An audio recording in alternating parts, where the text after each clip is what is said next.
Сайн байцгаана уу? Орхон хүмүүс оролцож байгаа 14 дугаар сургуулийн төвшин жаргалагчтай 11 Б ангийн сурагч, багийн ахлагч Зөрөх дотрийн хонгорцол. Бүгдийн амгал. Мөнх болтын сугар эрдэнэ. Бендрэгийн мөнх хэрэгэл. За манай багийн сонгосон сэдв бол навчнаас цаас гаргаа авах байгаа. Яагаад энэ сэдвийг сонгосон бэ гэхлээр одоо навчийг хүмүүс ер нь бол Монгол оронд ч гэсэн гадаад оронд ч гэсэн маш их хог хаягдalгээд хаях хэмжээнд ингээд шатаах одоо устгах хэмжээнд маш ихээр ингээд хайдаг байгаа. Энэ нь бол одоо ингээд модноос гаргаж авдаг штэ цаасыг. Тэгхгүйгээр цааснаас хүртэл гаргаж авдаг. Модыг огтлсноор маш ингээд манай Монгол орн болон дэлхийд маш их ингээд сөрөг үр дагавар гаргаж байгаа. Энийг навчнаас хүртэл гаргаж аваад дэлхийг хамгаалах зорилгоор энэ сэдвийг сонгосон байгаа. Дэлхийд даяар минутад 195 цаас үйлдвэрлэгээд бөгөөд 1 тонн цаас нь үйлдвэрлэхийн тулд 15-аас 60 жил ургаж төлдсөн 24 модыг тайрж огтлох шаардлагатай болдог.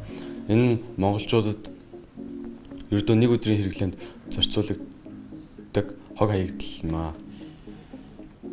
Нэг ширхэг мод хоногт дунджаар 3 хүн амьсгалах хэмжээний хүчил төрөгчийг агаарч ялгаруулдаг. Эсрэгээр хаягдал болон цаас ялзарч өвчин үсгэж нэн үржүүлдэг бөгөөд хүчлийн хийнээс 23 дахин хор нөлөөтэй байдаг. За манайх энд ус байгаа. Бэлтгэсэн навч байгаа. Спонж байгаа. Тэгээ гарын доорх материалаар ийм багаж хийсэн байгаа. За хамгийн ихэнд ус руугаа бэлтгэсэн навчаа юм.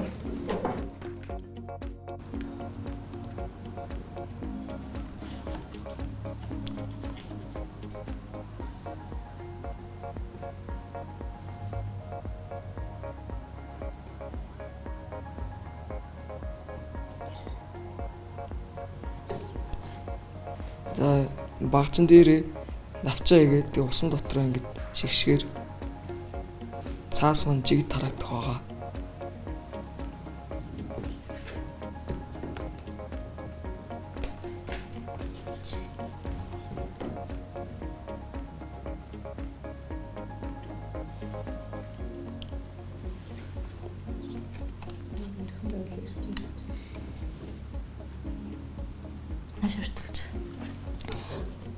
Гарч ирсэн навчийг доороос нь хатуу юмар ингээд дарж өгөөд даун дээр эхлээд тавьчихна. За ингэсний дараа спонжороо нүгээр усыг авна.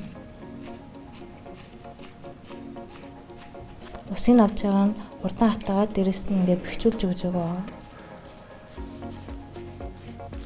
Навчаа хийсэн талаар. Навчаа болохоор түүж аваад угаа цэвэрснийхаа дараа 40-оос 1 цаг буцалгаж тэгээд буцалсныхаа дараа блендер дээд ийм навч гарч байгаа.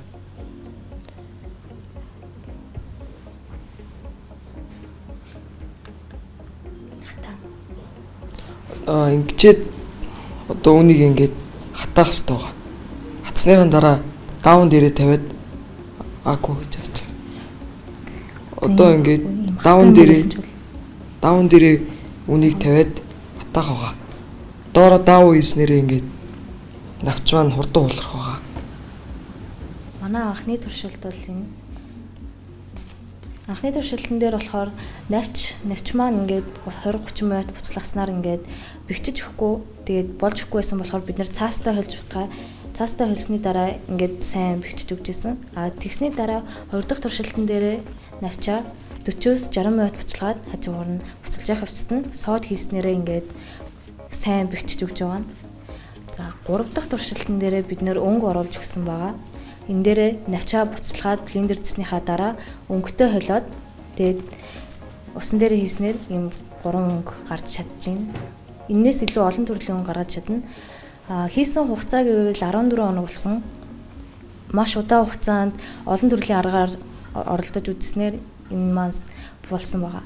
За манай сургуулийн ангийн багш төвшин жаргал химийн багш байгаа. Физикийн багш туяагч бас тусалсан. Энийг ингээд цаанаасаа юм байдаг хгүй юм багаж. Тэр нь бол олдохгүй байсан болохоор бид нэг өөрийн гарын доорх материалаар юу хийж болчихгүй олон төрлийн аргаар хийж үзсэн. Гэхдээ ерөөсөө болохгүй байсан. Сүүлд харин жазаар ингээд жижигхэн хэрэглэхгүй жазаар ийм нэг нэмхэн ийм ширхэн ийм торыг аваад тэгээ энийг ингээд сайн нааж бэхжүүлсний дараа энэгээр үзэхэд бол болж исэн. Энэ нь бол хамгийн том саднес шигшэгдэхгүй.